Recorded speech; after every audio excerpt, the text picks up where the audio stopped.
Well, good morning, and can I welcome everyone to this, the 28th meeting of the Public Audit Committee in 2025.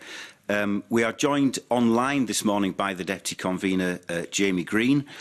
Agenda item 1 is for members of the committee to decide whether or not to take agenda items 3, 4 and 5 in private this morning. Are we all agreed? Agreed. We are agreed, thank you. And agenda item 2 is a further consideration of the Audit Scotland Accounts Commission report into flooding in communities, moving towards flood resilience. And I'm very pleased to welcome a large array of witnesses to the committee this morning from the Scottish Government, from SEPA and from COSLA. Could I welcome the Director General Net Zero, Roy Brannan, who's with us this morning. Also from the Scottish Government is Dermot O'Neill, who's the Interim Director of Environment and Forestry. Anne Aitken is the Deputy Director of Environmental Quality and Resilience. Michaela O'Neill is the flooding team leader in the Scottish Government. Welcome to you. We've also got representatives here from the Scottish Environment Protection Agency, so I'm very pleased to welcome Nicole Patterson, who's the Chief Executive of SEPA, and Alex Flucker, who's the Chief Operating Officer, Data, Evidence and Innovation at SEPA. You're very welcome, Mr Flucker. From COSLA, I'm very pleased to welcome Gareth Dixon, who's a Policy Manager of Local Government Finance, Mark Boyd, who is the Head of Finance at North Ayrshire Council, representing COSLA. And we're also joined by Will Burnish, who's a Senior Engineer at Murray Council, who is representing the Scottish Collaboration of Transport Specialists, SCOTS. We've got a number of questions to put to you based on the findings contained in the report. But before we get to those questions, I'd like to first of all invite the Director General to make a short opening statement. Thank you, Convener. Thank you, colleagues. I'm pleased to be here today alongside my colleagues in Scottish Government, SEPA and COSLA.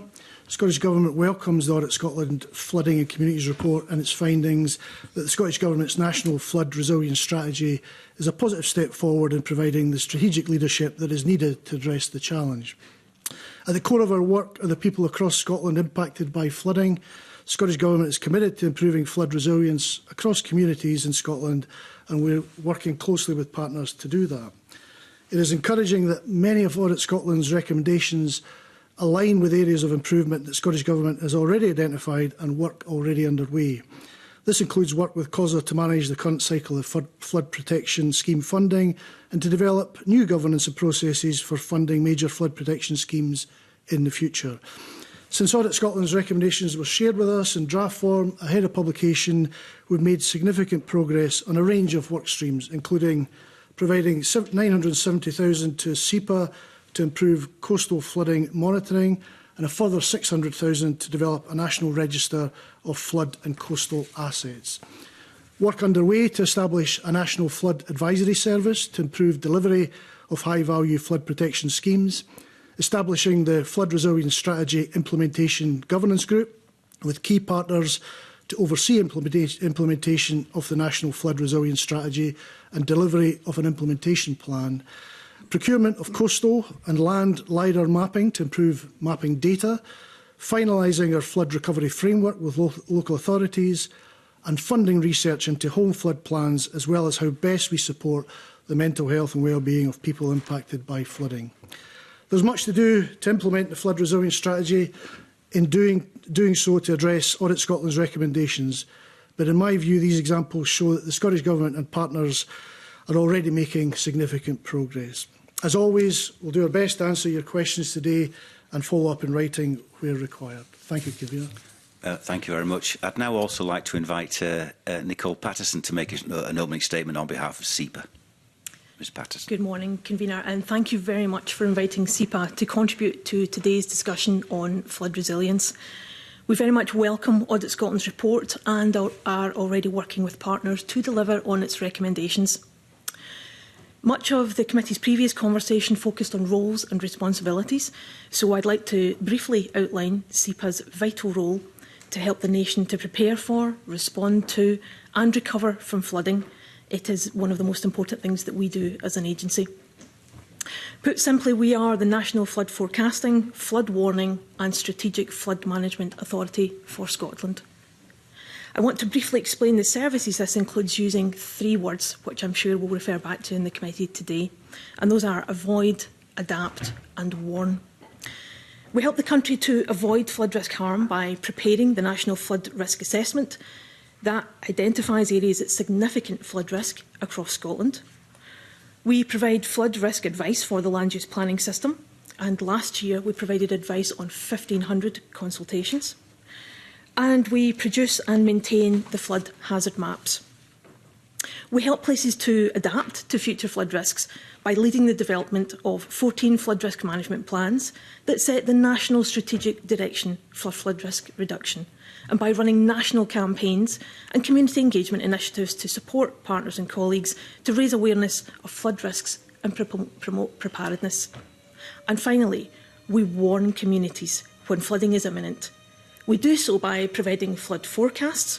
Our 3D advanced forecasts help communities and responders to prepare. We provide flood warnings and alerts when flooding is imminent and immediate action is required. And we operate Floodline, our public alert system which provides real-time flood warnings to 42,000 subscribers across Scotland. And finally, by maintaining Scotland's hydrometric network of over 700 monitoring stations, providing data every 15 minutes, 24 hours a day, 7 days a week, all of which is made available to partners within 30 minutes. Together, the services that we provide as an agency are vital. They save lives, they protect livelihoods. But as climate change increases flood risk, we must shift from trying to fix flooding through protection and defence and move towards building much more flood-resilient places. We very much look forward to this morning's discussion with the committee and representatives sitting alongside me about this important subject and, of course, how we work together to strengthen Scotland's flood resilience. Thank you, Convener. Thank you very much indeed. Can I just begin by asking what is for us quite a standard question, and Mr Brand to some extent has addressed this already, but can I ask each of you in turn if you accept the findings and the recommendations contained in this joint Audit Scotland Accounts Commission report? Director General.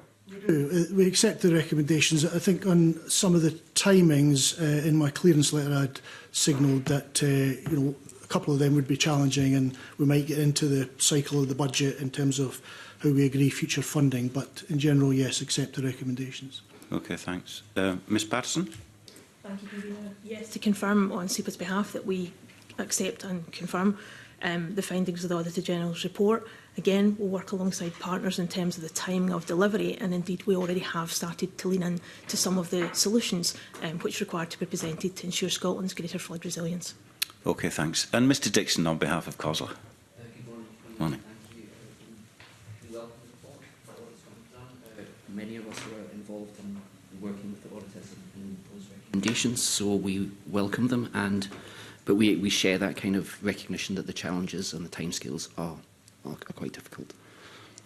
Okay. I mean, on my time as the convener of this committee, it hasn't always been the case that timescales have been set by Audit Scotland or the Accounts Commission in reports, but this has become, I think, a practice to try to give a bit more of an impetus to acceptance and implementation of the recommendations. So I think that's why it's set out in the way that it is.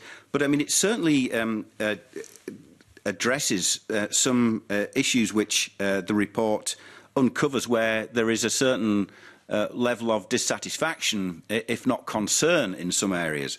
And one of them is the very first recommendation, which talks about there being gaps, there being a lack of clarity over roles and responsibilities. How would you address that criticism?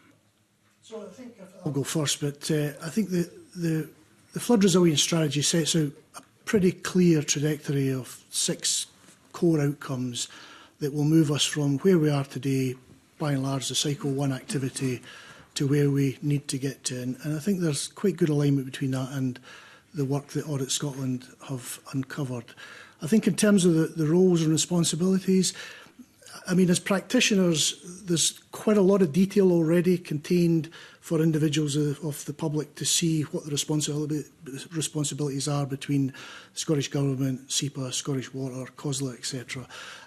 But I accept that, you know, the signalling of that could be better, and that's something that the Flood Resilience Strategy Implementation Governance Group, that's the last time I'll say that, we'll just shorten it to Governance Group. That's bringing that team together now. We'll look at a range of things, including all the recommendations, and identify where there are gaps and then what we need to do as a group to try and plug those gaps, to make it much easier to identify exactly who does what. Well, you recognise in Cycle 1 there have been gaps then, presumably? So in Cycle 1, I mean, I wasn't around in 15 and how the original... So you have been around for a few years, Mr Brannan. But not during that period of time with prioritisation for the Cycle 1 flood prevention schemes. And I think the key elements from back then were the surety of funding over the 10-year period, so 42 million committed through the local government grant to COSLA to support all of those priority schemes. There had been a prioritisation exercise done by SEPA at that time, and maybe Nicole will want to say a little bit more about that, which looked at those schemes in terms of economy, environment and social impact. And then by and large, it was then up to local authorities to take forward those schemes and plan them and design them and programme them accordingly. So I think the key functions of who does what were pretty well set out back then. I think the clarity that's required going forward to Cycle 2, and that's really what the implementation group, governance group is all about, is to look at how do you strengthen both the funding element of that and the governance of any Cycle 2 programmes. But Nicole, I don't want to say a bit more about 15. Well, Mr Brannan, if you don't mind, I'm going to ask the COSLA representative to give their perspective, because they're often at the other end of this. And for example, we're going to get into the funding arrangements over the course of this morning, but there is quite a big onus, I think, on both local and central government to find the capital expenditure required. It's therefore, I think, important to understand where the transfer of risk takes place and who's responsible if things fall behind. But, Mr Dixon, what's the local government perspective on this? The gaps and whether there's clarity on roles and responsibilities. Yeah, thank you, Convener. I think in the Audit Scotland report, Exhibit 6 showcased the kind of the key responsibilities of different stakeholders, and it outlined local government's responsibility as a planning authority, and also they're the ones responsible for implementing these flood risk management. And I might turn to my colleague Mark to get sort of further intake of what that was like from the finance perspective. Thanks, Convener. Obviously, from a finance perspective, looking through the lens of local government finance, clearly one of the issues that has arisen very much impacted by things like inflation, construction cost volatility, is simply around the certainty of costs and how that aligns to the ability for councils to plan.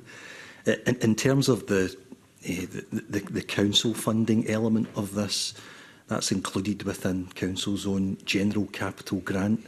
And Convener, all I would say around that is that level of funding contained within the general capital grant competes with a range of other investment priorities within councils. So clearly, from a funding perspective, influenced by the timing of the development of these schemes, the inflation, cost volatility, it's resulted in a pretty challenging financial landscape across the piece. Thanks, Convener. Okay. Ms Batson, I will bring you in at this point. What's the SEPA's perspective on what's identified in the report as gaps, sometimes a lack of clarity about roles and responsibilities? Thank you, Convener. I will first of all address the roles and responsibilities. It's quite correct that there is no one single organisation which is responsible for the delivery of flooding services in Scotland. But from a SEPA perspective, and I think as we will hear from colleagues, we are each very clear on our own individual roles.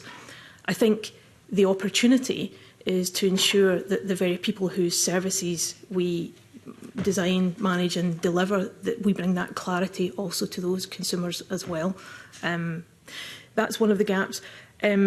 In terms of the roles, we are very clear in terms of what we deliver, but we recognise that in terms of the data, the evidence and the science of which all of our decision making is based, that there are gaps. And there are two clear areas where there are gaps identified at the moment. One is in the flood hazard maps. Those are the maps which at a community level look to determine the level of flood risk to any particular community. Those maps are never intended to look to an individual householder level. For example, it is about a community level sense. And the current maps are dated 2018. That's the last time that we undertook a national flood risk assessment. The next flood risk assessment is due in December of this year. So in many respects, the natural cycle will fill some of those gaps, but it is still the case that this is a community level resource. Local authorities will work with individual communities to recognise the level of flooding from various sources at a local level. The second area, which the committee discussed previously with the Auditor General, is what might be regarded as gaps in terms of the existing infrastructure. So we have flood defence infrastructure within communities at the moment. Local authorities will undertake the asset management maintenance of those flood protection schemes. But the gap, I believe, that is referred to is the fact that within our national modelling and forecasting, we don't have exact and full details of each flood protection scheme. Now, if Scotland's climate was to stay static, that is less of an issue. But indeed, as we know, we are seeing very significant impacts and implications of climate change. So it is important that we have the exact state and condition of each of those flood protection schemes so that we can use that day to day within our models. And we're already working with local government and through the implementation group to look at how we resolve that gap, Convener. Okay, thanks. And I think we'll return to these themes as we go through the morning. I've just got one other question, and it is largely, I think, a question for you to answer, Mr. Brandon, because you've told us already that things are well underway, and you know, the recommendations and the timescales might be quite challenging, but the recommendations are already being addressed, and you accept them all, and so on. But on the 17th of September, which isn't that long ago, we took evidence from the Auditor General and other people from Audit Scotland, but also from Andrew Burns from the Accounts Commission. And what Mr. Burns said, and this is also captured in the report, is that whilst there is now a strategy which is a step in the right direction, there is not an implementation plan. Why is that? So the strategy looks out to the kind of mid-century, so it's a long-term strategy. But the second element of this is to deliver the implementation plan, and the governance group's task is to work up that implementation plan.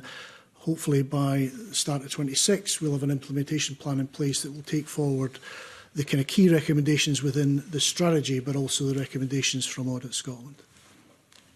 And the recommendation is that you will publish that implementation plan. Is that something you're prepared to go on the record to say you will do? It'll be transparent, yes. The plan will set out what we will do as a group, basically, to address those issues that have been raised, but also how does the strategy actually deliver in real terms. And I cited some of those examples today in terms of the things that we've already implemented, including starting to look at the Flooding Advisory Service, which is in effect the new governance model of how Cycle 2 schemes will be overseen. Okay, thank you. Colin Beattie's got some questions for you. Colin. Thank you, Convener. I'd like to talk a little bit about funding, particularly, of course, for the major flood schemes. The Auditor General's report indicates that the funding mechanisms for major flood schemes are not currently fit for purpose, which is quite a strong statement. Also, that they lack the appropriate safeguards to manage risks relating to delays and cost increases. That's quite worrying, given the nature of what we're facing. And maybe I could ask, first of all, and this might be for yourself, that what mechanisms will be put in place to ensure that future risks for delays and cost increases are better managed? So I think I touched on some of the history of this in that earlier answer to the question. I mean, prior to 2015, things were done on a fairly ad hoc basis, and the government had a range of engineers effectively to kind of look and check on flood schemes as they came forward. In 2015, that changed to a kind of certainty of funding over a 10-year period, and a number of schemes which were identified through the strategic analysis that was undertaken by SEPA and by local authorities, and then those schemes, by and large, delivered by local authorities running across that 10-year period. And I think what's transpired over that, and for various issues that have been cited today around construction inflation, scope to change the schemes, timing of schemes, COVID, etc., all those have had an impact on some of the scheme development. I think what we'd like to do in cycle 2, and that's the governance group's task again, is to look at how do we put in place a flooding advisory service which would in effect produce a better holistic overview of a programme. So it wasn't really a programme back in 15, it was a series of priority flood prevention schemes across different local authorities, prioritised by SEPA in accordance with a set out analysis. But I think going forward, Mr Beery, the task is to then set out what cycle 2 governance looks like and how do we ensure there's a kind of gateway process of schemes progressing through the system. Engage, I mean, looking at existing projects, and I'll reference one in my constituency, the Musselburgh flood protection system. How do you engage with the councils on that? Because a number of schemes that I've looked at, including this one, started sort of yay size and gradually grew legs and became much bigger. And that's being developed locally, as far as I can see. And it doesn't seem that there's any government cooperation, oversight, input into that. And bring in Will from Murray in terms of explaining the process of local authorities' ownership and management of these schemes. The Scottish Government don't oversee all of these projects across all the local authorities. These are for individual local authorities to take forward. But colleagues, perhaps Michaela or Anne, can say a little bit more about our role in that period since 15 in looking at, I guess, the funding available and the totality of the projects that were coming through in that system. Michaela? Sure. So I think it's probably, I maybe go right back to the Flood Risk Management Act and when that came in 2009. So that moved us from a position where a community would be flooded and then a scheme would be designed to respond to that flood. The 2009 shifted us from that reactive approach to a more proactive approach where SEPA would assess the risk, there would be a national flood risk assessment, and then there'd be a cyclical process of developing plans and strategies and then delivering actions that include flood protection schemes but also other things. So as part of that first set of plans, there were these 40 flood protection schemes. And another change in the Act was that prior to 2009, ministers had to legally confirm every flood protection scheme that goes forward in Scotland, and that's no longer the case. So the Flood Risk Management Act in 2009 made it more easy for local authorities to take these projects forward by themselves, so it simplified the process. So that means that by and large, the delivery of flood protection schemes is a local authority responsibility, and they take it the whole way through the process.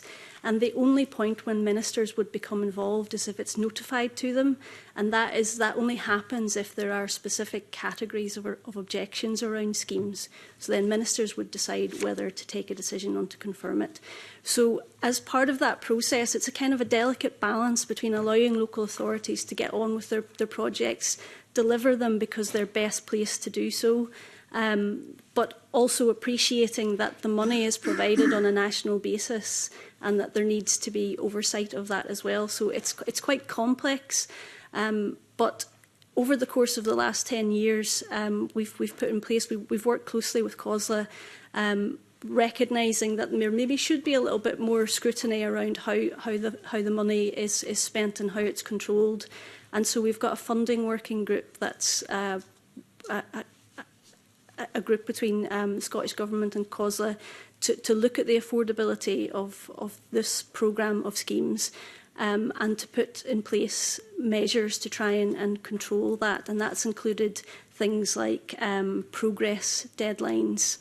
So if schemes hadn't made progress by a certain point, they were removed to try and improve affordability, and we're still working on those affordability improvements with COSLA and others.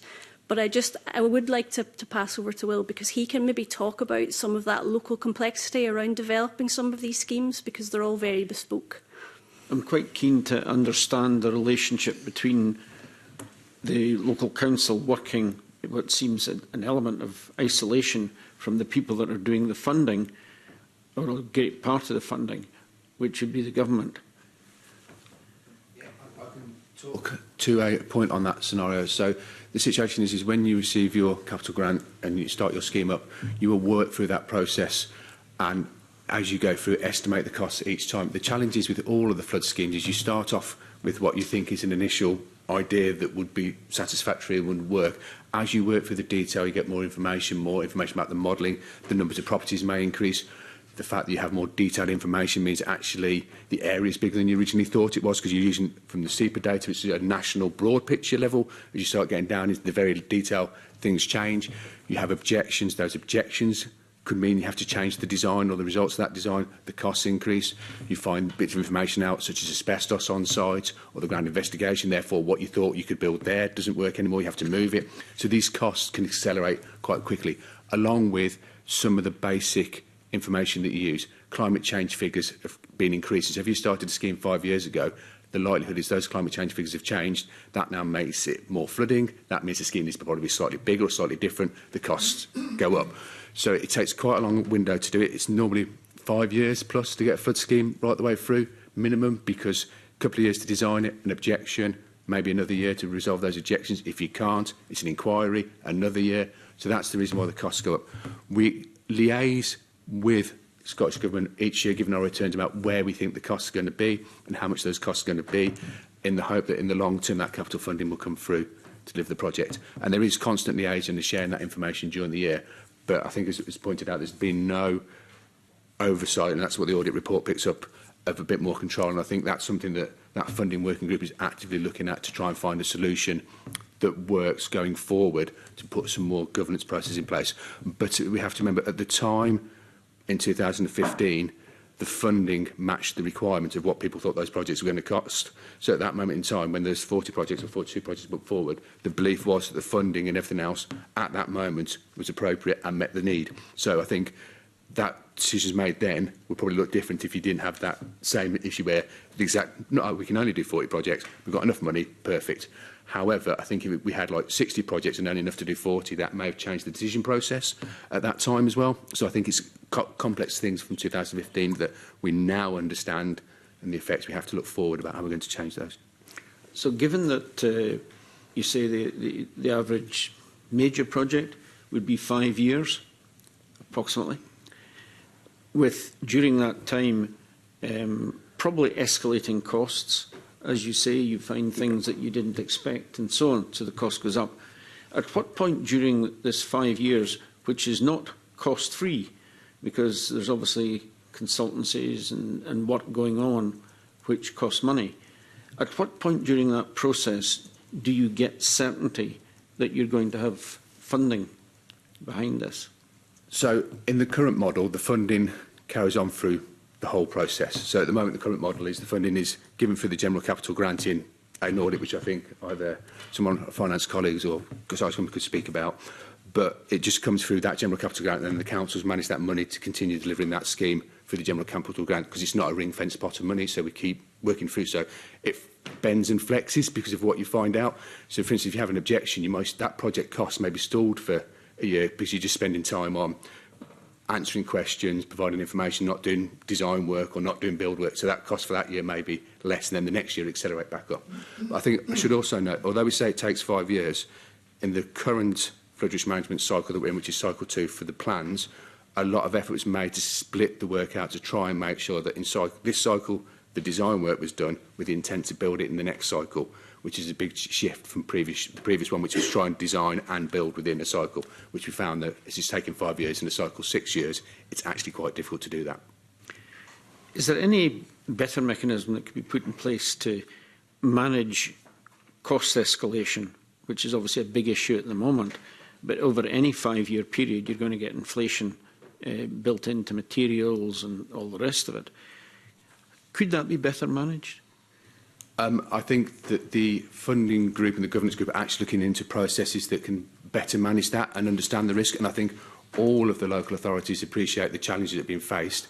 There are better mechanisms that can be applied, but it needs careful thought, because at the same time we don't want to be saying no to something that has viability to community, and we need to go back and think about that community need as well, because we could be saying no to a project so early on because of a government process that actually a little bit more work and cost gets us to the end. So there is opportunities that can be made there to make a change and better governance, but it needs to be carefully thought out to make sure that the money is spent appropriately in the right way, rather than either stopping the project too early or allowing the project to go too far. And it's finding that balance, and then how that funding is then linked from government to local authorities, who picks up what bit of tab at what time. And that's quite careful, because you have to remember that local authorities have different sized capital grants. So I'm from a local authority that has a very small, so its capital grant is very small.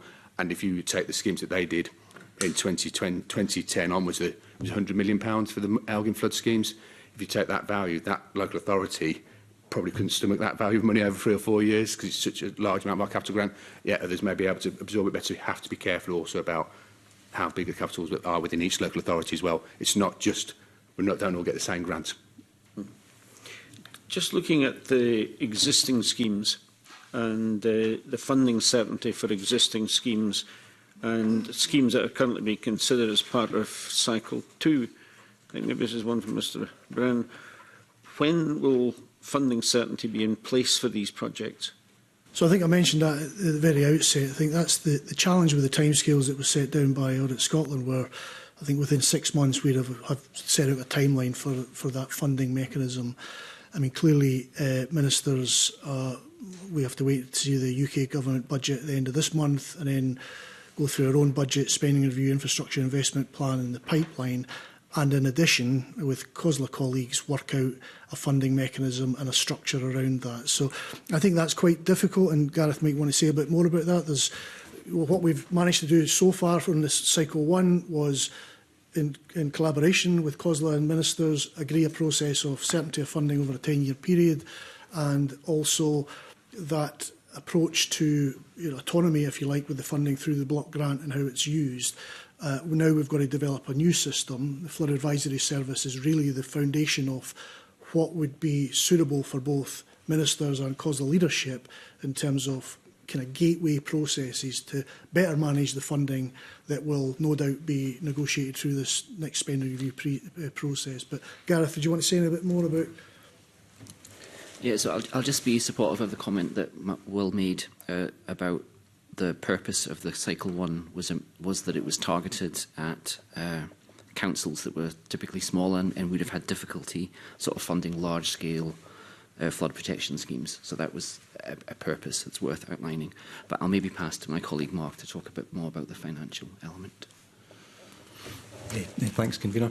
I suppose just very quickly going back to one of the previous points when Will was talking, I think it's important to note as well that in terms of more cost certainty, or what I would regard as that kind of transfer of risk, that was at the point where final tender costs come back. So in many respects, that throughout the process you're using various cost indices to try and project what the costs are going to be, but ultimately that's then tested by the market. And what we found, certainly through a number of schemes, quite a significant differential between what we'd projected versus what the market actually brought back, and there's a host of factors around that. I suppose, speaking quite openly around the actual funding mechanism in terms of, I think the current intervention rates are 80% funded by government and 20% for councils. From a council perspective, the key thing is certainty of funding, understanding what the actual cost implications are over the medium to long term. And councils can plan for that. I think that the point that was made around a gateway review is pretty critical in this process. And that gateway review also has to be aligned to, ultimately, the prioritisation of schemes. I think looking at this through a finance lens and trying to manage financial resources, the criteria that's set, once agreed and finalised, should set I suppose, the prioritisation of schemes across the country. And I know that there's a number of factors for that. The process that you then go through that takes you to a point where you've got tendered costs, that then lets you know what you're dealing with financially and over what timescale. And ideally, and I appreciate Scottish Government, I've got a number of other competing priorities in terms of the capital resources that they have, but then how that could then lead to funding certainty for councils in terms to support the delivery of these schemes. It has been and it is a very complex process that's been influenced by the timing of the development of these schemes, a number of these schemes across individual councils. But critically moving forward, gateway review process, bringing us to the point of tendered costs, but again supported with what we see is the prioritisation of schemes through that criteria is very, very important. Convener, thanks. Sorry. No, please go ahead. One other thing to, I guess, the process, if you like, over this next period. So clearly we're working with the Ferret House Agreement and the fiscal framework that's just been published. So I guess ministers and COSLA leadership need to work that through in this next process in accordance with those documents and those policies to determine what the next cycle 2 process is and the governance around it, recognising that those are agreements that have been put in place by both parties. So there's a bit of work to be done between now and then. But as I say, the Flooding Advisory Service, ultimately we see that as being the body that would, depending on what level of governance is put in place and what level of gates are put in place to try and better manage cycle 2, that would be the improvement from where we were in cycle 1. And that governance group's job, one of the first tasks, is to work that through. We've funded SEPA to come up with some of the options for scoping that flooding advisory service to bring back to the group to then take that through our normal processes of clearances. Actually, some of the comments that Mr Boyd made actually lead on to my final question on this. There's been some suggestion that the criteria used for assessing major flood schemes might favour more affluent areas. Now, that may be because the criteria looks at capital values or whatever. I don't know. I don't know what that criteria might be, but that suggestion has been made. So what criteria might be used to appraise investment in future flood schemes for value for money, but taking into account inequalities and wider benefits? And maybe that's something you might like to comment on, Mr Boyd. Yeah. Can I, okay. Yeah, I think I just need to start from the beginning. I've read the audit report and understand the belief that affluent areas is where the funding goes. From a officer perspective, when we look at these projects in an initial thing, we don't look at house prices. We look at the house type and the depth of water that goes through the house. It is the amount of water that goes through a property that creates the damages. So it may seem that a large detached property will obtain more funding if you look at it as a property, but on the land space, 8 or 9 terraced houses will probably generate more damages for the same depth of water. So we always start from a position of type of house and depth and using national averages to work out those damages, not going on, okay, this is a particular area of Aberdeen, Murray that has more expensive property compared to another. It's about the depth of water and the type of house to start with. That is the basis that you build your scheme from. And as you work through the detail, there may become slightly more skewing when you have to start looking at capping property values. But that initial, is that project a viable project to take forward, is not based on house prices, it's based on the type of house and the depth of water and the square metre the house takes. So it does not, in my opinion and view, it does not skew that to more affluent areas, because if you look at some of the schemes that have been done, a lot of the floodplain work is in areas where it's not in affluent areas, a lot of the floodplains, because it's areas where housing stock was needed in the 1900s into the 1960s, and that's where the cheap land was in the floodplains, and that's where a lot of that housing stock was built. So I think, although I appreciate that it can be slightly skewed, but that starting point is really important to say that it is not based on, that it's based on the type of house and the depth of water in it. So if you imagine a row of terraced houses versus a single detached property on a big plot of land, the terraced houses will attract more damages to start with, and that is our basis to work through our projects. And then you start going into a bit more complexities, at which time your costs are going up, so you're looking for every bit of benefit you can add to keep coming back to that same ratio 1. So again, we do look at all those added benefits, even in the current schemes. When you bring the costs through, you do look at what else does this project bring. Does it protect roads? Does it protect utilities? Does it protect properties? Are there any other add-ons that you can bring to that project so that it is all taken into account at the start? However, I think going forward, you can look at other benefits as well, but it's how you cost those up and to make it worthwhile and get the right points and the right prizes. That's helpful. Thank you. Thank you, Commissioner.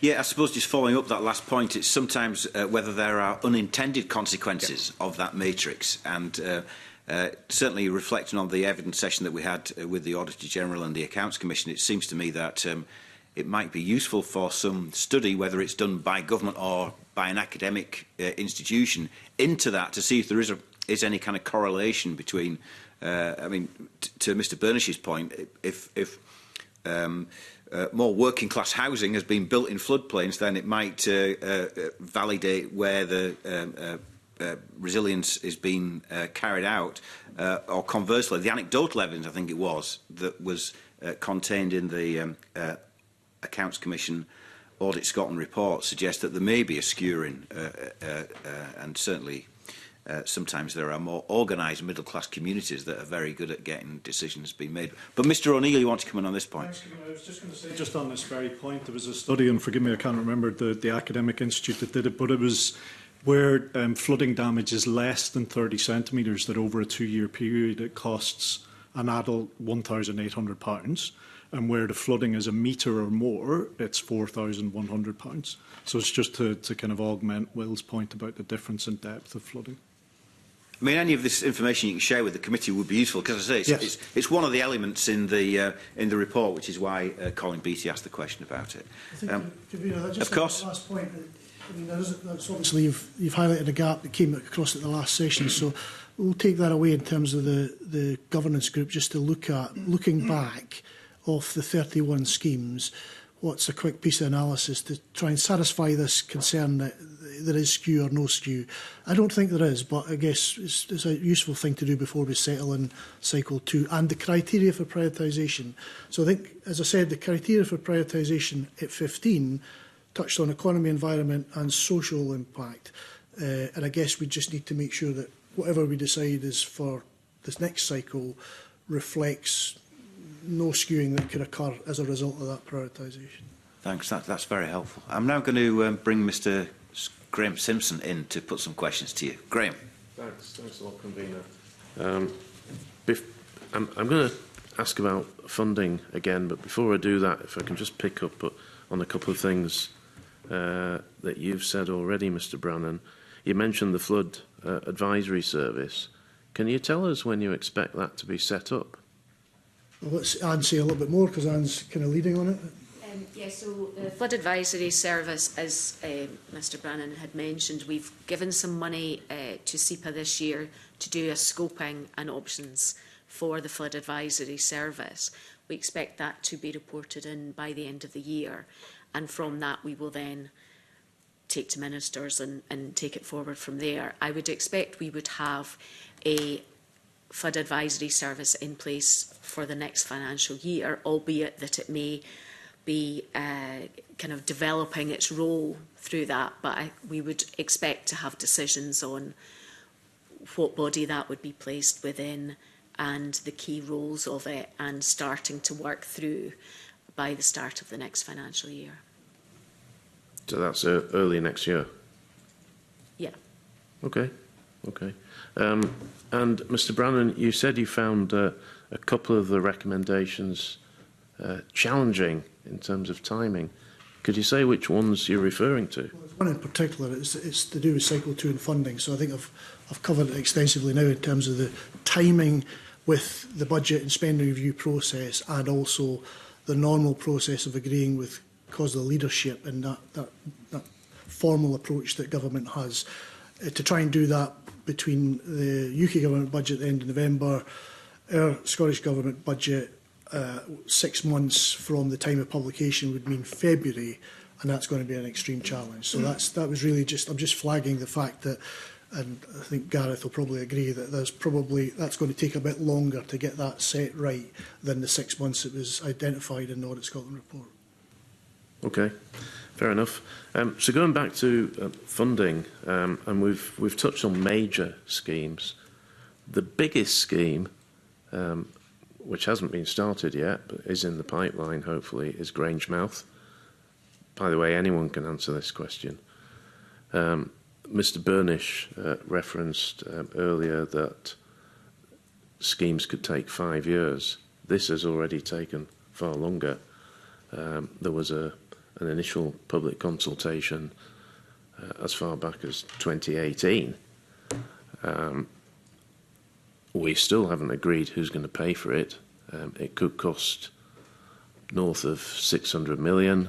Clearly, Falkirk Council can't afford to pay for that, but it's a huge scheme, the biggest in Scotland, one of the biggest in the UK if it goes ahead.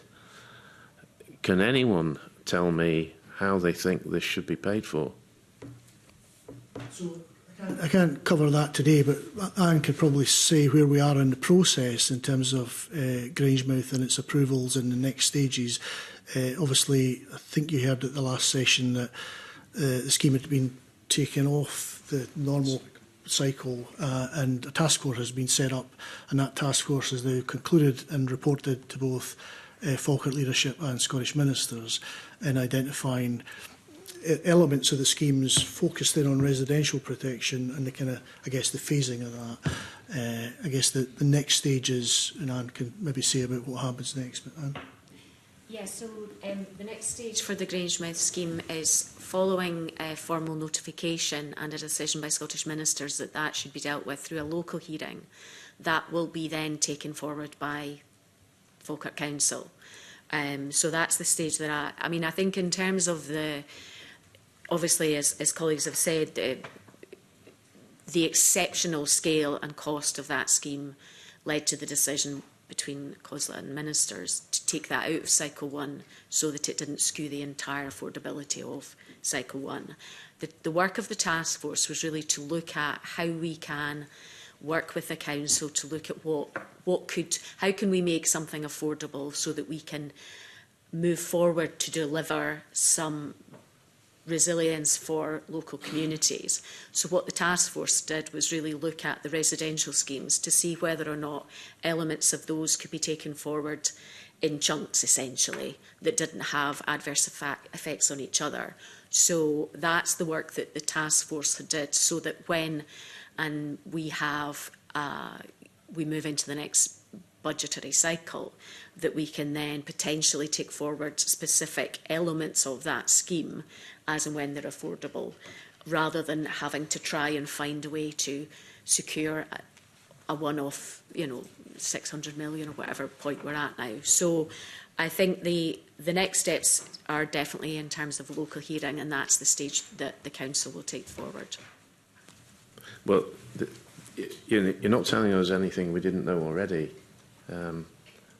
What you have said is that in your view, you think it might be done in chunks rather than as one big scheme. That was the task force looked at how would you prioritise the residential and what does that look like in terms of different schemes. It's a decision for Falkirk Council and how they prioritise coming out of the hearing. Yes, but this all comes back to what we've been discussing, doesn't it, Mr Brannan?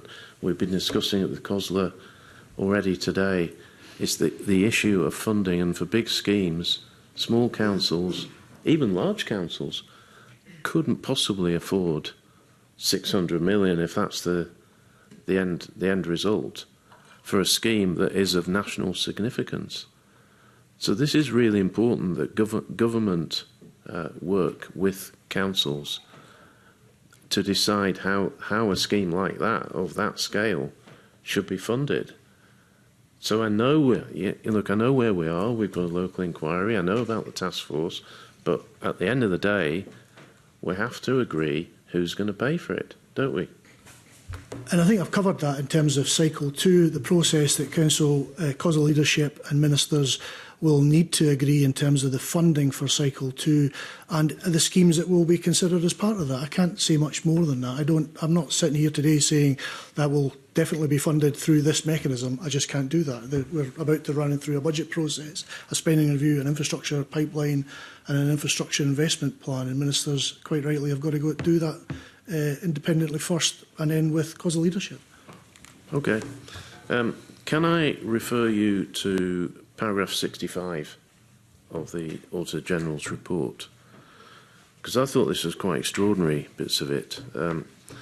First of all, it says there are significant gaps in data in relation to the annual allocation of money to councils for flooding by the Scottish Government. Then it goes on to say the Scottish Government does not publish annual allocations to individual councils for major flood schemes or general flooding activity. The funding is provided via the General Capital Grant. Therefore, the Scottish Government does not monitor how annual allocations are spent by councils. Why on earth not? Again, coming back to 2015, that was the agreement that was set, 42 million agreed by COSLA leadership and the Scottish Government ministers, spent through or funded through the local government grant, and that gives the autonomy to local government to spend it in accordance with the prioritisation. So it's not an area that I'm directly involved with, so I don't have oversight of that 42 million. It's not in my budget and portfolio. It's a local government settlement issue, and it's a decision between ministers and COSLA leadership. It's a question for COSLA then. Finance question, I'm going to pass it to my colleague, Mark. Thanks, Keith Peter. In terms of, I suppose from a pretty simple perspective, as soon as there's confirmation of funding for these individual schemes, they are then reflected in the capital plans of individual councils, and those capital plans are then subject to the annual approval at individual councils' budget at times. That, I suppose that's just a kind of very quick run through of how the process runs from a council perspective. Well, stick with you, Mr. Boyd. That paragraph goes on to say, councils provide high-level reports on expenditure through local finance returns, but this does not provide a detailed breakdown, and no collective figures are published for flood expenditure. Stakeholders have highlighted that there's a risk that funds allocated for flooding within councils may have been redirected to other priorities. Quite a claim. Has that been happening? What I will say is that in the general capital grant that's made available to individual councils, there's an argument that says that that general capital grant allocation is there to fund the 20% that councils are due to pay in these schemes. However, because the allocation of that funding is through a general capital grant, then quite simply, that then that allocation competes with a variety of other council priorities. So yes, the money is within the general capital grant allocation, but it may not necessarily be used directly to support the flood schemes. What about this sentence that stakeholders say there's a risk that funds for flooding may have been redirected to other things? Is that actually going on? I'm interpreting the reference to that from the perspective that because the allocation is a general capital grant allocation rather than a specific grant, then by essence there is a risk that that could be directed to something else. From the perspective of the schemes that's went through my own local authority, the allocation that was part of the general capital grant was allocated to the delivery of the flood schemes within my council area. And apologies, convener, the point I'm making here is that because it's a general capital grant allocation, that by essence means it's up to the council to decide where that funding ultimately goes. And as I said, that can compete with a variety of other investment priorities within the council. It could be true. I've got a question for SEPA. That's you, Ms Patterson. Are you aware of any building projects that have been blocked because of a SEPA objection to the risk of flooding? One of our key roles, obviously, is to respond to planning applications. We have provided in 24-25 advice on 1,500 planning applications, and 98.4% of those have been determined in line with our guidance and advice. So in terms of projects that are blocked, I'll maybe turn to Alex for any more detail, but 98.4% of those planning application recommendations have been carried out in line with SEPA advice, where there is risk to funding. Yeah, I'll expand that a little bit. So we fulfil a statutory role for government as part of one of the groups of stakeholders that local authority planning departments will call upon when there is a potential flood risk. As part of National Planning Framework 4, when a local authority asks us to assess a planning application, we will assess it against the standards which are outlined within National Planning Framework 4 and the policies that are details that are there. The cases that we receive from local authorities are those that are the most complex cases that the planning officials and experts within local authorities don't have the necessary capability and skill sets to assess. We look at the most detailed. We apply our technicians and our specialists to those 1,500 cases per year. The statistics that Nicole gave you is correct. There's probably some additionality to those that I can give you. Typically, of the cases that we receive, 1% of the cases that we receive we find are not in alignment with National Planning Framework 4. And then the policy schedule 22. And so on that basis, we would recommend to the relevant planning authority that this isn't in line with the national policy, and the outcomes will potentially bring about a risk. And that's the key statistics to share. There is over the last couple of years, as Policy 22 is embedded, there's a teething process of any new policy nationally. And what we see is there's a slight increase in the rate of planning applications where we advise that they are not in alignment with policy, where they are being overturned and they're being approved. That's creeping from 1%, as it was maybe in 22, to somewhere in the realms of 3 to 4% now.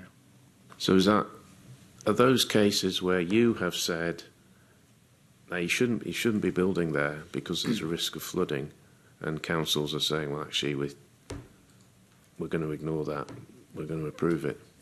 I wouldn't necessarily describe it in that way. We would assess that there is a risk of flooding either now or in the future, because that is our role, to protect and avoid building the wrong houses in the wrong places so that communities aren't flooded now or in the future.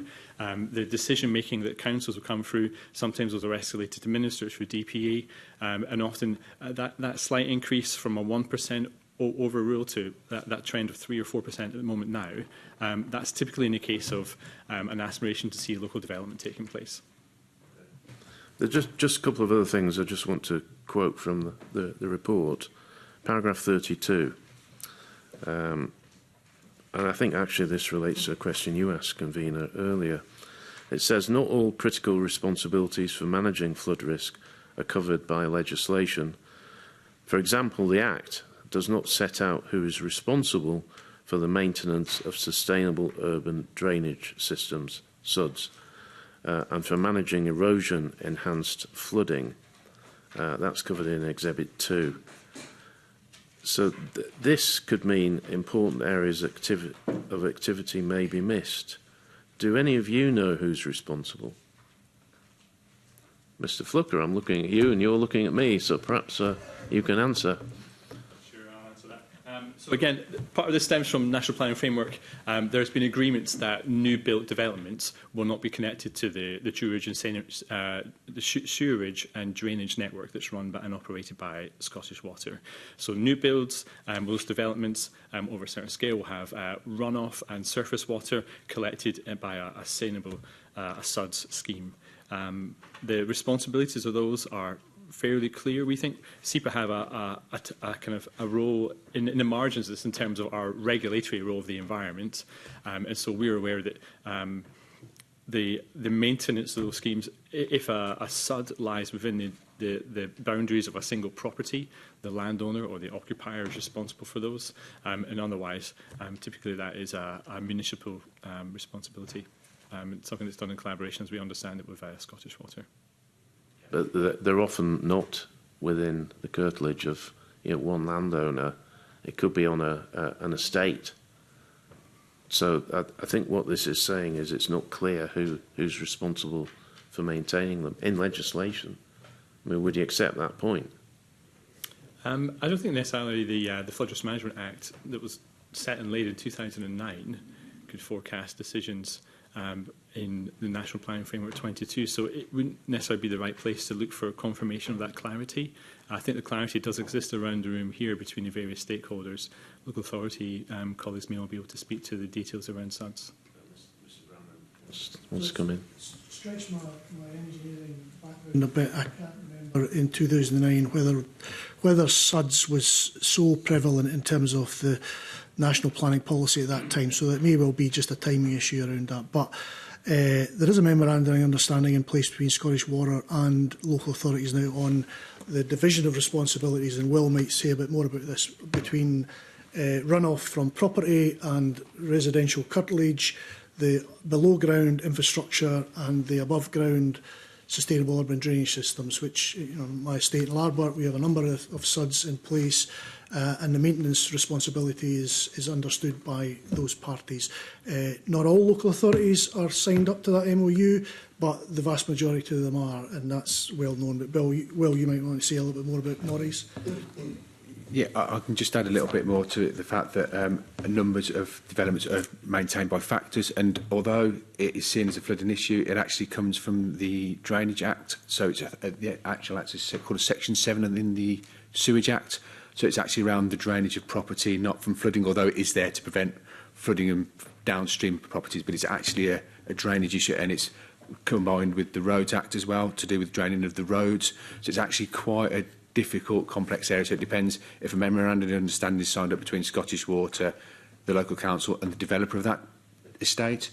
In a lot of cases, planning applications do have the maintenance regimes within that planning statement, so it's aware of what's needed to be done. So in the future, if it is not maintained, people know what is meant to be maintained. So, but it is actually quite a complex area, because individuals, two properties versus a housing estate, how you deal with each one is quite complex, because it might be it's a difficult area, but it's a Scottish Water area and local authority rather than a Flood Risk Management Act area. So it might be worth asking that question of Scottish Water. Well, they're not here. So. Yes, but yeah, they would be best placed to perhaps they're watching and they can get back to us. I think in the interest of time, I'll leave it there. Convener. Great, thanks, Graham. I'm now going to turn straight away then to Joe Fitzpatrick, who's got some questions for you. Joe. Thank you, Convener.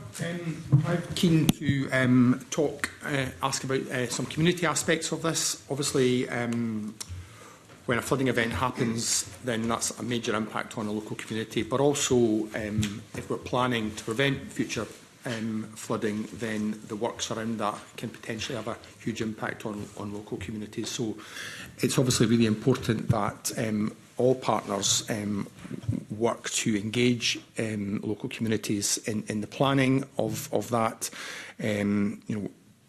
If you went to Brechin in the aftermath of the flooding there, then you will have managed to speak to lots of people who will have told you, I knew that wasn't going to work. Clearly, they didn't feel they'd been engaged. Contrary to that, in my constituency in Dundee, there's works being planned in the St Mary's area, partnership with SEPA, Nature Scotland, the local council and Scottish Water, where it feels like there is a huge effort going to make sure the community is engaged in understanding what's happening there, because sometimes flood prevention isn't, folk might think, well, we don't actually get flooded. Why is this happening in our area? And someone else might think, why are you not doing anything here? So how do we make sure that folk understand what's going on and feel part of the decision making, so they can keep interest in the long term? And Nicole, obviously, I know that SEPA are really involved in what's happening in Dundee. So. Thank you, Mr. Fitzpatrick.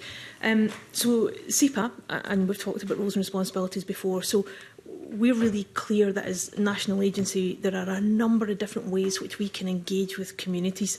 So I'll start at the top, the preparation of the 14 flood risk management plans, where we consult, we liaise with local advisory groups, we work with local authorities, local communities, local partnership groups, and our work in this area is led by 14 regional flood resilience management managers, so experts who do this work basically day in, day out.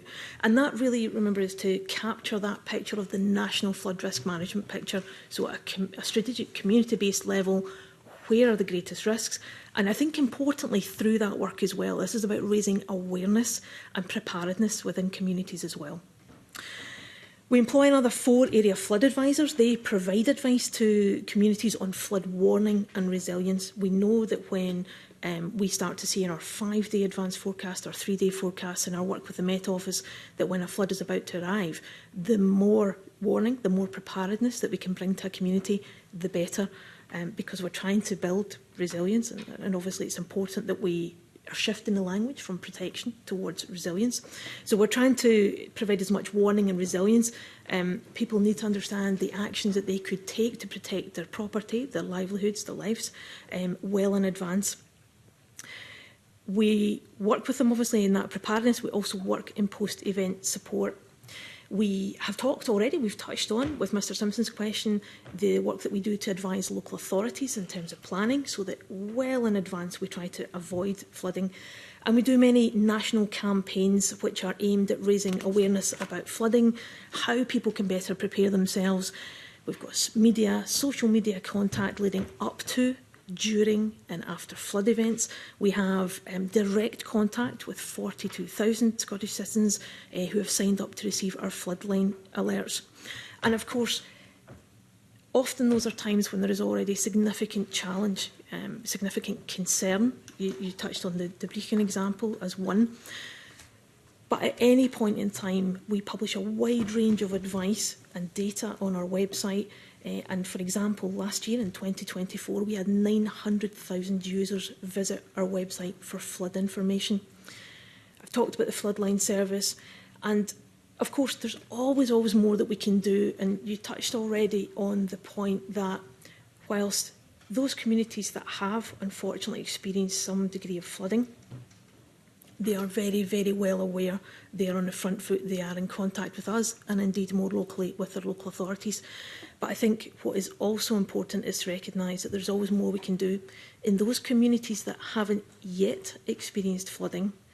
And we know through the work which we will publish in December that there will be more communities at risk of flooding from climate change impacts, that we want to build more awareness to help build that resilience. So we're, as an organisation, part of our work under public sector reform has been to self-fund a programme of transformation. And one of the key strands in that programme is our flood services review. That review is underway, and principally what we're looking to do is ensure and enhance the delivery of our services as an agency, ensure the resilience of those services, and to really ensure the strategic value of our flooding-related services. In my opening remarks, I said it is the most important thing that we do for Scotland, and indeed it is. The review aligns with our broader organisational goals: operational excellence, ensuring that we work closely with our partners in delivering flood resilience for Scotland. Importantly, that this work becomes much more customer-centric. The information is there. We want to make it more readily available, and we want to make sure that in terms of roles and responsibilities, the information from ourselves, from the Scottish Government and Ready Scotland, and also from local authorities, often for individuals within communities, that most trusted source of information is cohesive and is available, Mr Fitzpatrick, for all residents of Scotland. That's brilliant, thanks. And I was just thinking, just checking who was about to put this to, and Dermot put his hand up. There's obviously an aspect here about some of the more natural forms of flood prevention and how we help people understand that it's not always going to be a wall that is required. So, yeah, I was wondering if you could indulge me a little bit just to do a before and an after. So, and some of these things are going to be blindingly obvious, Mr Convener, but apologies. So Scotland's average winter rainfall has increased by 20%. So we know that up to 2019, there was a 20% increase in rainfall in the winter. And to state the blindingly obvious, flooding is an interaction with the land or interaction with the topography. One of the key things that Scottish Government has done is invest in a LiDAR programme, which is going to map the topography of Scotland. And that's 100 times more accurate than Northern Survey maps. And that's really important to Nicole's point about in terms of preparing a community and being resilient and having access to that data, which is going to be open access for everybody. So there's a little bit of the before there. In terms of the forestry side of it, that's really important in terms of, again, stating the obvious. The trees will collect some of the water that falls out of the atmosphere. They'll hold that in the soil, which means it doesn't run off on the land. Scottish Government have invested 185 million, around 55,000 hectares in the last few years. From a peatland point of view, since 2020, we've invested 90 million in restoring peat. And again, that's about holding the water where it is. So those things, if you like, are the kind of before and the after. Another important point that Roy referred to at the very start was that we've invested £950,000 in 8 buoys around the coast. And that's going to plug 90% of gaps that we have, because 227 plans around resilience mention waves.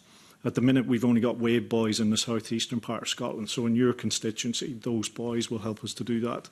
So these things are really important in terms of putting all the pieces together. And then in terms of the after event, and I met somebody from Brecon last year who was still deeply traumatised by what happened to them. And it's quite impactful when you listen to local people who've been in River Street and been impacted by that. So public health colleagues have put £160 million together for over 4,000 community groups in terms of mental health. Public Health Scotland have also got an action plan that covers drought, heat, flooding, and it's got 7 areas that they're looking at, and one of those is deeply around inclusion, built on the government's public engagement plans. So I think that whole sort of package of, peatland forestry as prevention, data, and then the wraparound care at the very end of it are important steps. Thank you. Gareth, I wonder if one of the COSLA folk, whether it's Gareth or Will, can maybe talk about local government's role in that, but maybe specifically about how you're making sure that when engagement's happening, it's not just those with the loudest voices, and you are engaging with all communities. I think there's evidence suggesting that more disadvantaged members of the community are more affected by a flooding event. Well, I think community engagement is a very challenging area for officers within local authorities. So I can give personal examples. We undertook a community engagement event in one village to talk about property level protection, what they could do to protect their properties. And that we were there for 2 hours. We made sure we did it in the afternoon before schools, then through to the early evening. We had 2 people turn up to that event. So 3 officers there, 2 people turning up to the event. 6 months later, big coastal event that happened within Murray. And we then had lots of reaction about the council not engaging, not talking to the community, like, well, we have, and no one came. We did another presentation, 75 people turned up. So in that exact same room, and it's very challenging. If we can only engage if people want to engage back with us. So Murray Council have changed its approach a little bit about how it engaged on flooding. So we had an event in Aberlour. We were asked numbers of times to go straight to the community to talk to them. We held back a little bit so we could gather all the information, but actually arranged an event that it wasn't just us as a flooding officer went. Our roads department went, SEPA went. We had Transport Scotland go because the A96 runs through the centre of Aberlour. We had all the Scottish Flood Forum turned up with a plethora of property level protection. So we gave them an event that we could share information, they could ask us questions, they were able to talk to numerous different people rather than just 2 or 3 people. And what we have found in Murray recently is, for us, having all the bodies there, holding back a little bit and doing the event when we have all the answers to the questions, rather than turning up and just being spoken to, where we can just go, we'll take that away, we'll take that away. We can turn up with maps, information, has made quite a marked impact. But again, you have to have a community that wants to be engaged. And I also have examples of communities where we've worked with them through, on and off, for 6 years. It comes to SEPA's consultation events to do with the next 6-year cycle for the flood risk management strategy, not a single response from that community. And that is their opportunity to do it. And now we push it on to them, we tell them that it's going on, please consult, please do it, and then we receive no answers. So we can't take their feedback and build it into our plans. So it's, again, it's very difficult if communities don't want to liaise, and we do not.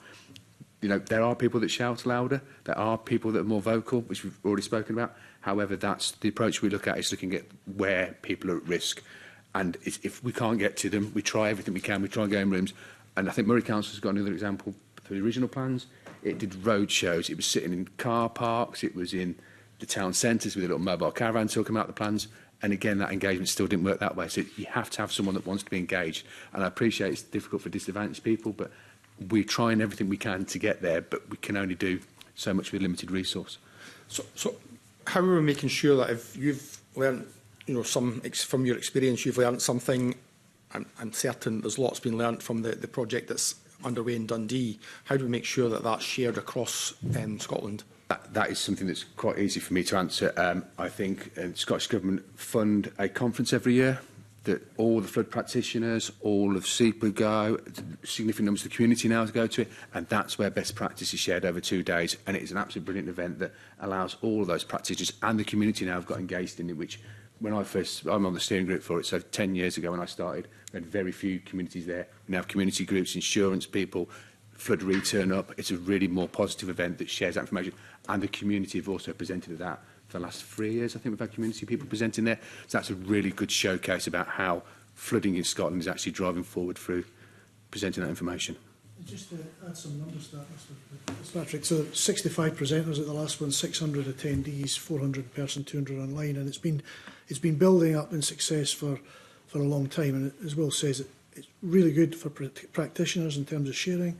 I guess I'll ask Anne to say a little bit more about what else we can do in terms of bringing the community along with us. So we fund the Scottish Flood Forum, and they kind of reach out to 124 groups. If you go on their website, they've got a really good GIS, which if you click on any one of those groups, you'll get a contact email and a contact phone number to be able to engage with that group on what that means in terms of flood preparedness and recovery within your area.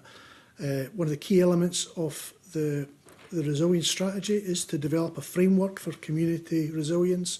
So the governance group will take that forward, develop the framework to support communities. And then overall, the national standard for community engagement, I think the key principles there are about designing that engagement correctly and making sure that it's applied consistently across all of our activities, so that you build engagement at the outset, you remove barriers for inclusion, you set the aims of what that engagement is focused in on, and then you drive that event or engagement or whatever format it takes to deliver the best outcomes, so that any change that occurs has the people and communities at the heart. But Anne, I don't know if you want to say any more. So it's probably worth highlighting the work of the Scottish Flood Forum. So it's a third sector organisation that the government have funded since 2009. And what they do is basically reach in to communities and support individuals and communities in advance of, during and in the recovery period from flooding. So they were right up the middle of being in the community centres post-Babette, for example. They support 124 community groups as well that are across Scotland. I think the other thing maybe to mention is that they've now got a flood bus as well. So it's funded by Floodree, and basically what that does is it goes out into communities and talks to people about what measures they can take to around property flood resilience. So what things could they do to avoid flood risk, to mitigate against flood risk. And I think they've had a huge amount of success over recent years in just getting into those communities. I think as well, more broadly, Scottish Government, obviously, we recognise the huge traumatic experience people go through with flooding and the psychological effects of that. We've recently commissioned one of Scotland's Centre for Expertise to do some further research on what other practical actions we could implement in relation to mitigating the negative mental health impacts of flooding. And we're also doing some work to work up what's the best model for a flood plan for an individual and household to develop, because we see that's often seen as a kind of starter for people in terms of their awareness and thinking about what they can do themselves to protect their homes. Thank you. I think you've answered all my questions. Thanks. That's great. Thanks very much, Joe. I'm now going to invite Jamie Green, who, as I mentioned at the start, is joining us by video link. Jamie is the Deputy Convener of the committee. Jamie, I'm going to ask you now if you want to come in with your questions. Thank you very much, Convener, and thank you for allowing me to join remotely this morning. It's much appreciated. Okay, I've been listening very carefully to the questions already asked, and I've got a few other areas to cover, but also to clarify a few things that have been said. The first area really is pointing back to paragraph 35 of the Audit Scotland report, and it's an issue that did come up in the earlier part of the session around gaps in information and data. And I do want to press a little bit more on this because the Auditor General was quite clear in very specific circumstances that there's no, and I'm going to quote from paragraph 35, there is no consistent, comprehensive national monitoring system in place to assess the condition of existing flood protection schemes. He then goes on to explain what that means in practice, that because that information isn't available as to whether the existing schemes are performing effectively, it is not clear if they're providing the intended protection, presumably, that they were meant to. This is perhaps, it's an open question, but who wants to address that very specific criticism? Mr Green, I'll come in first and I'll ask Nicole to pick this up. So I think I mentioned in my opening statement that we've funded SEPA 600,000 this year to develop that understanding and database of what will be over 200 assets across all the flooding infrastructure that's been put in place. But Nicola. Thank you. Excuse me. So I touched on earlier one of the gaps which Mr Green highlights again. So operation and maintenance of flood defence schemes, we've already heard from colleagues in COSLA, construction, oversight, etc., rests with local authority, and management and maintenance also rests with the local authority. But for us, as I touched on earlier, the most important factor is how we include those flood defence schemes in our modelling work. And I'm going to ask my colleague Alex just to give you a bit more detail on our modelling work and the importance of what we see today. And again, I'll refer to the last session when the Auditor General used the example of Brechin, designed for a 1 in 200 flood. But actually, from the data that we are now gathering and the shift and changes that we've seen in climate over the last couple of years, how that is significantly changing the performance of schemes. Alex. Yeah, thank you. So with our modelling work, we operate a 6-yearly cycle. We've touched on those earlier, some of the products that we produce. We start with potential vulnerable areas. From a community perspective, we've gone down a level from catchment level potential vulnerable areas that we recommend into community levels. And that's been really successful and highly championed. The modelling then moves on into our flood risk assessment for Scotland. We do every 6 years. Our last assessment we did in 2018 highlighted 284,000 homes that were at risk. We're about to publish the updated assessment this year using the most up-to-date, best available techniques and models and information to hand, including climate change projections. Some of the things that impact our modelling and the risk assessment we carry out in that flood risk assessment Scotland is that cognizance of the quality, the extent, the height of flood defence schemes and how applicable they are in the face of modelled river flow dynamics, which is really what we're trying to manage. We're trying to manage water running down hills and into communities. When flood schemes are designed, the first thing to call out is there's a very scarce skill set UK-wide in terms of the skills that it takes to model and design flood schemes. Quite often, SEPA or local authorities across the country and across the other countries of the United Kingdom will use a very small group of consultancies to deliver that design work. And the models that they use and the methods that they use can be updated at variable times between different consultancies. And so in Scotland, for example, SEPA spends a degree of effort to work in collaboration with local authorities and the consultants that they procure through the work that they're doing to understand the methodology, the modelling that they're taking in place so that we can work that back into our models and assessments. The gap is called out in the audit report. It's a really good distillation of some of the challenges in terms of ongoing understanding of flood defence efficacy and the condition of those, and whether they are graded to meet the level of or protect from the level of climate change and river flow dynamics that we see now and in the future. The work that we were doing, the Scottish Government provided us funding for, we were on the front foot with this. Scottish Government were on the front foot with this. We identified it already as a risk, and that's why we are already underway now, using funding from Scottish Government to map out in a digital way the flood defence schemes that exist across Scotland, and that will be done in a way that's sustainable and so we can use it in the future. What we need to be able to do is have a programme of work that can continually review and monitor those flood defences.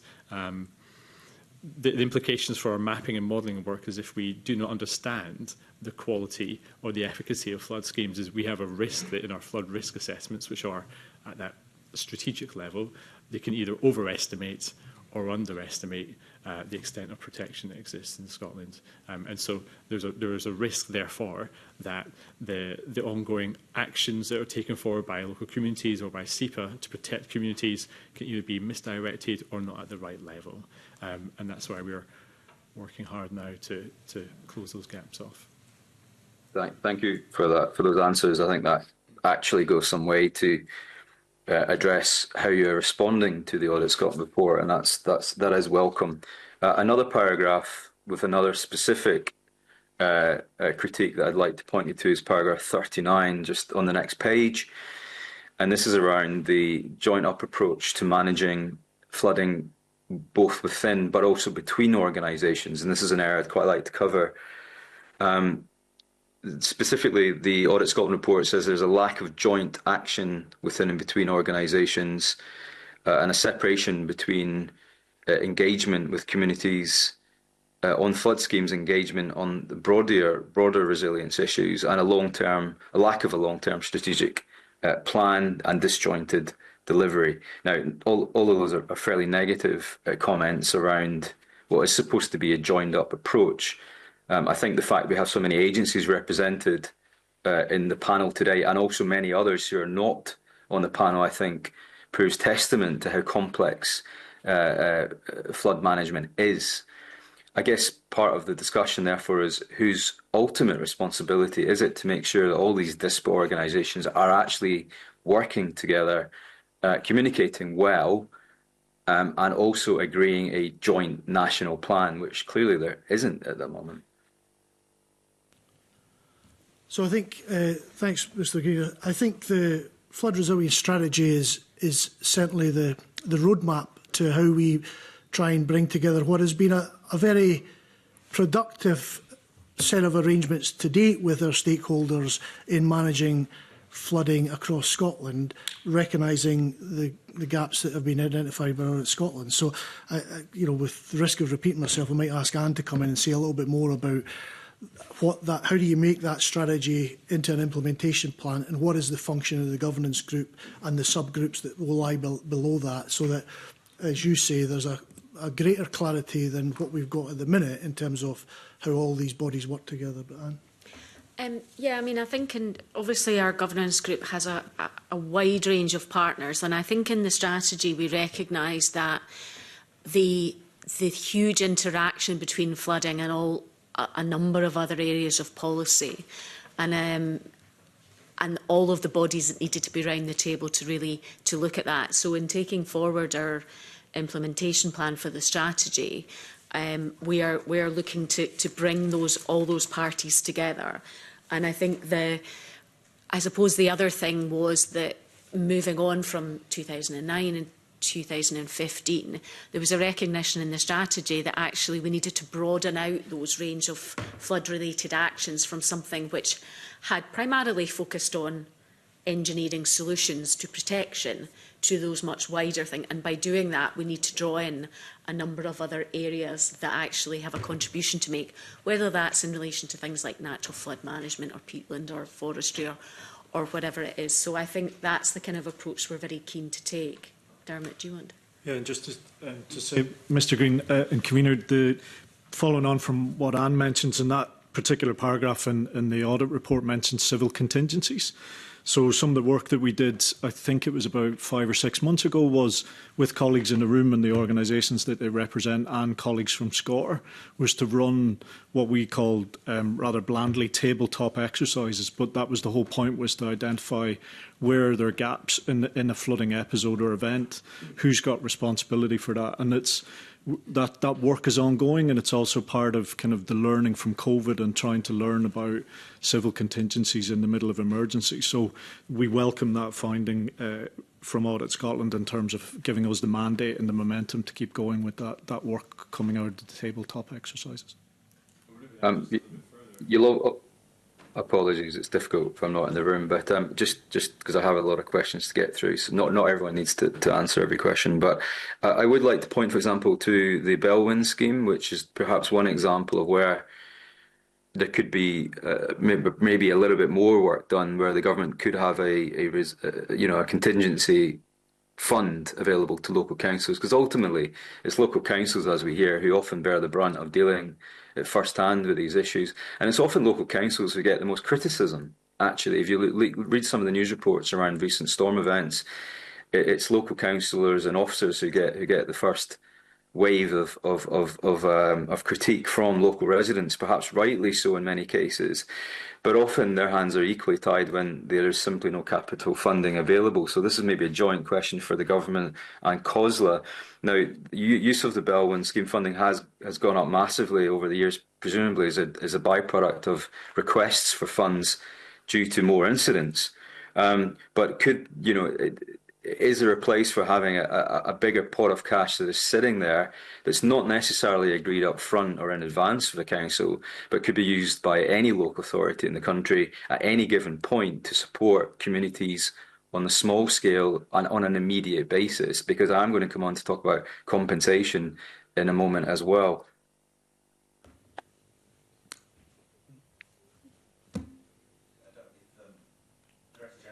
All right, so okay, yeah, I mean the Bellwin scheme is well laid out, well set out between Scottish Government and local authorities. I think if there was to be any kind of review of that, then obviously that's advice that would need to go to ministers and cause the leadership about what that might look like. I know that we've just published our flooding resilience framework, which kind of sets out on the back of where we were in Storm Babette, the additionality in terms of support for residential and business properties and when the trigger for that would occur. So brings a bit more clarity to what would happen in a similar type of circumstance when you've got kind of impact across 3 local authority areas. We give some idea of the kind of size and scale that might be triggered, and that would be for local authorities to approach government to signal that that's something that they would like to see triggered. But Gareth, I don't know if you want to say any more about Bellwin. It's certainly not on my radar as being something that ministers or cause leadership are indeed looking to reopen or to look at, but I don't know whether that's something for the future. I think you're right in highlighting that it's something that we would need to take to COSLA leaders to make that decision, but I can maybe pass to my colleague Mark in case he wants to add anything further. Thanks, Convener. I think from a local government perspective, and I think the Bellwin scheme certainly is fit for purpose. However, I suppose, again, from a local government perspective, it's the threshold by which you can access these funds. I can't remember exactly the threshold that expenditure up to that point has to be borne by the council, and it's only after that. So clearly, we would certainly support any review of the threshold attached to the Bellwin scheme. Thank you. Thanks. Hopefully that's inspired a positive suggestion then for looking at it. But I think it does point towards a wider issue, and that's what people expect in local communities when they are affected by a flood event. I think in some areas it's fair to say that the response has been quick and has got better over the years as a result of a change in direction and focus. But in others, absolutely, communities have felt let down. I think if you look at the example of Brecon, which was raised in an earlier question, there are anecdotal, you know, stories around some very specific households and businesses who've been, you know, treated very poorly, not just by local government but by national government as well. There have been some very specific cases in places like Cooper after Storm Gerrit, for example, which leashed havoc on their community, where you know, businesses were waiting 5-6 months for compensation. Many weren't even eligible, and even when they were eligible, the compensation levels were extremely low in terms of the grants that were available to them. So I guess, you know, my question is I appreciate there is no open-ended pot of cash for compensation, and the scheme has to be focused and targeted to the communities that are most affected by flooding. However, is it getting there fast enough, and is there enough of it? And if the answer to those two questions is no and no, then what representations will the Scottish Government make to ministers to improve that? Because we need to do better for communities. Yeah, well, as I say, I referenced the flooding resilience framework that's just been published there, which I guess gives more clarity to when an event would be triggered and what the level of funding support would be. And I guess the intention for that was to, building on Storm Babet, is to try and put more of a structure around that happening quicker than it did during the course of the event and the clear-up. So, I mean, I think that's probably where we are at the minute in terms of whether or not that is sufficient in terms of, you know, future flooding. I guess that's a question for ministers in their consideration of what might come forward. But and Dermot, anything else you want to add? I mean, just to go back to it was one of the points that was raised in the round table that we had of all the organisations together as part of civil contingency and response. So it is something that, and I think that, you know, we really welcome your examples there, Mr. Green. So it is something, I think you used the phrase, the positive suggestion. It's definitely something that we'll take away and look at, because there's a recognition that we need to do something about it. Okay, I wouldn't labour that point. In terms of flood defence systems and being fit for purpose, I guess, you know, we've already gone through a process of spending a huge amount of money that's doubled or trebled in costs since its original expectations. But there are, of course, new schemes in play, and we know how expensive they are. But I guess one of the big tests is whether they actually do the job they're intended to. And the proof in the pudding, very much. That's what local communities really care about, is, will this system protect me, my home, my business, my high street? Now, the Brecon example is an interesting one. I mean, that scheme cost £60 million, was completed in 2015, but it was described to the people of Brecon at the time as a 1 in a 200-year defence system. It lasted 8 years before it was breached. Now, I appreciate the answer to my question will be, well, it was an unexpected and extraordinary weather event that caused the breach. But surely, you know, you talked about all the money that's spent on consultants and how few of these worldly expertise people there are. But how can we be spending tens of millions of pounds on a defence system which really doesn't do its job after less than a decade? And my concern is, will that happen again? And simply just blaming the size of the waves and the force of the wind, I don't think is good enough. So I'll probably hand over to Nicole and Alex and then Will in this, because I think, well, there's two things from my perspective. I think you've got to design for, you know, what do you know in front of you and what you can forecast that's occurring. So 1 in 200, you know, my background is in engineering, so 1 in 200 was seen as the kind of test that you would design for previously. Clearly, in Brecon's case, you know, we had significantly more than that design occur in that event. What we're seeing, and I think Dermot touched on it, is the intensity and severity of the storms that are occurring now are increasing on year, and you only need to look at Hurricane Melissa just now. I think the storm surge was over 3.5 metres in some locations in Jamaica, and I think that's the thing for all practitioners, engineers, forecasters, is to try and get ahead of that as best we can, so that any investment that's made into physical flood protection is able to do its job. I think the other thing I would say, Mr. Green, is flood protection, hard flood protection, on its own, is not the entirety of the solution for solving these issues. And I guess the intention of the flood resilience strategy is to move away from fixing flooding problems to create flood resilient places. And that's going to take both individuals, communities.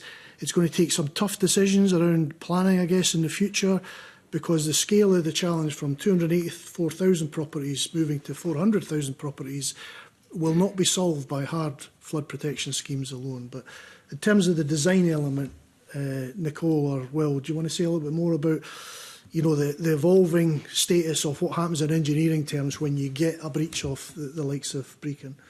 Okay. Thank you, Mr Green, for the question. Thank you, Convener. If I might start, first of all, with the 1 in 200. So flood defence schemes are designed to 1 in 200, but that 1 in 200 data comes from the past. And what we've seen over the last decade, but more importantly, even the last 2 to 3 years, is a very significant shift in our weather patterns. As an example of that, for us as an agency, we have issued in the last year the highest amount of flood warnings and alerts to Scotland in the entire time the scheme has been in existence. So we are seeing very significantly different patterns of weather. So when the scheme in Brecon was designed to 1 in 200, it was in relation to the 1 in 200 events of the past. If we were to redesign that scheme again today to the new 1 in 200, it would look vastly different. So, as the Director General has said, much of this work and the importance of the naming of the flood resilience strategy is around how we build more resilient places and less about out-and-out protection. So, what becomes more and more important is that we understand that flood defence schemes, as have been named in the past, are part of a suite of protections of building resilience for a community. It's about buying time for communities. And that's where the importance of the work in nature-based solutions, so as my colleague Dermot explained earlier, some of those solutions which we're looking to enact in the upper catchment, which will slow the flow of water, because that's essentially what we're talking about here, that will slow the flow of water down towards any particular community and buy time, and therefore increase resilience.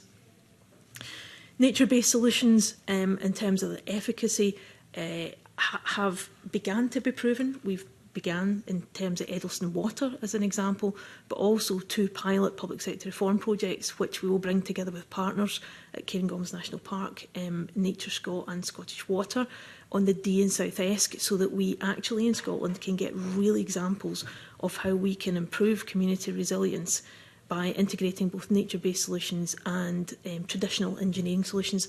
There is a place for both, but it's important that we better understand how both interact in any particular community, and bear in mind that that is against a backdrop of what we now understand to be increased duration and intensity of rainfall during the winter, and sea level rise as well, which has given rise to a myriad of different flooding impacts within communities that we do need to be cognisant of.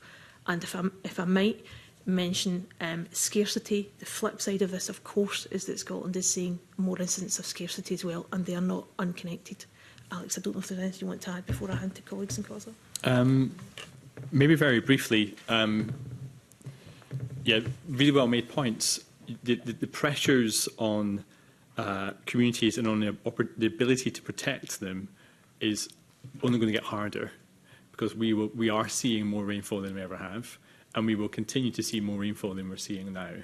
The most up-to-date statistics, which are published by Scottish Government on the Scottish Adaptation site, is that we're seeing 10% wetter weather on average rainfall over the year, and in the winter it's 29% wetter and more rainfall in the winter in 23-24 relative to 1990 average.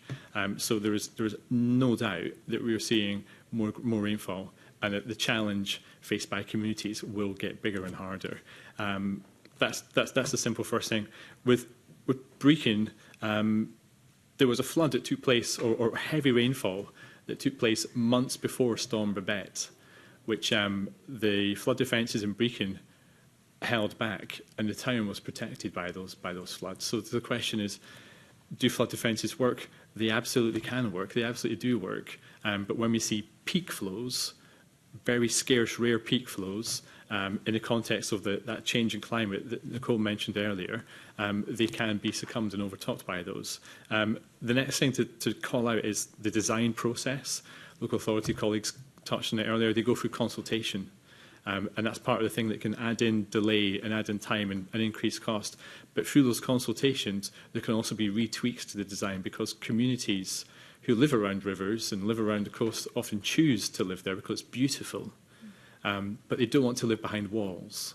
And so sometimes designs or schemes can be compromised where local authorities are taking forward those designs, or in that hard space between the efficacy and the risk that we're trying to hold back, and the strong desire of the communities that they're there to protect. So that is a tension that can impact these things.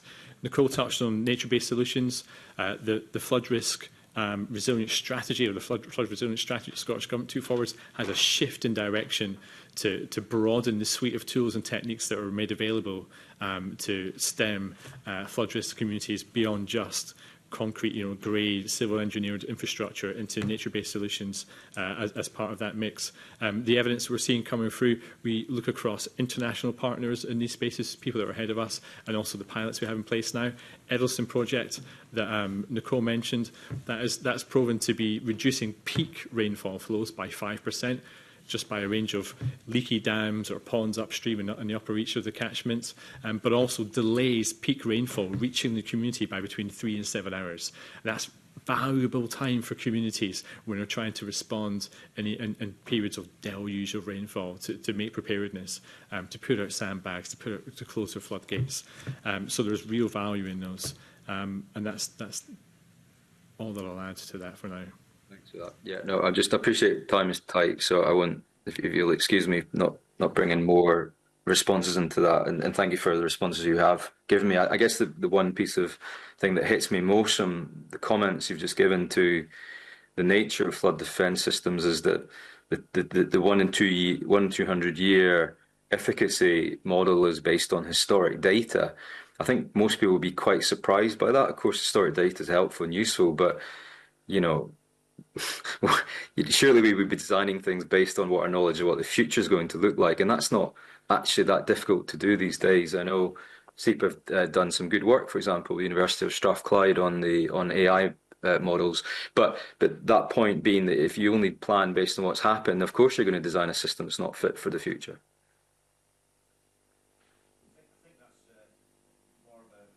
Philosophical contribution, which nicely ends that section, I think, Jamie, if that's okay with you. Yep. But you're unable to see, but we all can, that Will Burnish wanted to come in just on the last question that you asked. So I'm going to give Mr. Burnish the final word in this session.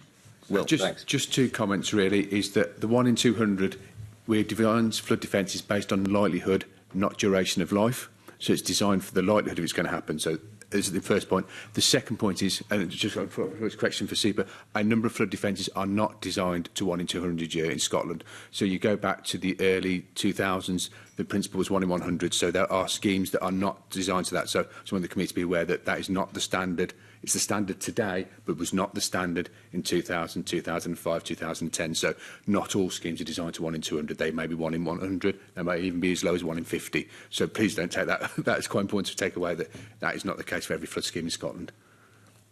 Thanks.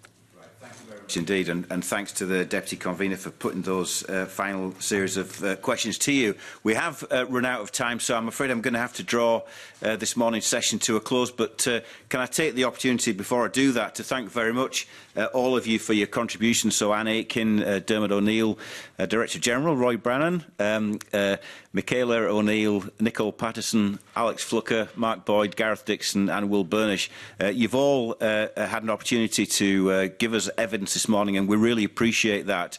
I think there was some scepticism whether we needed quite so many witnesses in one session, but actually I think it's proved to be useful to give us a fuller version of how you see things, the perspectives from your different organisations and parts of government, and that's certainly given us quite a lot to consider as a committee. So thank you all very much indeed for that, and I am now going to move the committee into private session.